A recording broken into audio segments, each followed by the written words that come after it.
Hello আসসালামু আলাইকুম। আমাদের মোবাইলে অনেক সময় ওয়াইফাইয়ের স্পিডটা কমে যায়।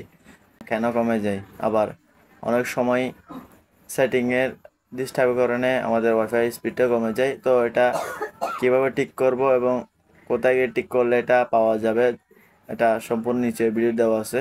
আমরা সবাই নিচে ভিডিওটা আমাদের দেখি। প্রথমে যেতে হবে ওয়াইফাইতে যাওয়ার পর এখানে চিপে ধরে তারপর যাব ওয়াইফাই ঢোকার পর এখানে পাশে একটা সেটিং অপশন আছে। সেটিং অপশনে গিয়ে নিচে একটা অ্যাডভান্স লেখা আছে, ওটা ক্লিক করব। তারপর আসবে ডিএইচজিএফ, ওখানে নিচেরটা ক্লিক করব। তারপর আমরা দেখতে পারবো ডিএনএ 1 এবং ডিএনএ 2।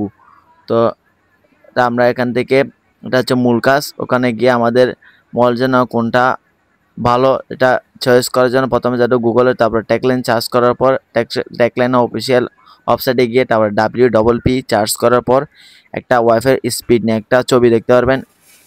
তারপর একটা স্ক্রল করার পর আপনি একটা লিঙ্ক দেখতে পারবেন, ওটাতে ক্লিক করার পর আপনি স্টার বাটন একটা দেখতে পারবেন সবুজ চিহ্নের, ওটাতে ক্লিক করবেন।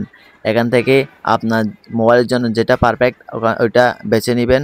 প্রথমটা হচ্ছে বেস্ট, তাই ওটা আমরা বেছে নিলাম। বেছে নেওয়ার পর কপি করে নেবেন। কপি করে এখানে প্রথমে 6টা বসে দিবেন, তো আবার নিচের লাস্টে ভিডিওটা ধৈর্য সহকারে দেখার জন্য সবাইকে অসংখ্য ধন্যবাদ। এরকম নতুন নতুন ভিডিও পেতে পেজটা ফলো করে লাইক কমেন্ট দিয়ে শেয়ার করে পাশে থাকবেন। ধন্যবাদ।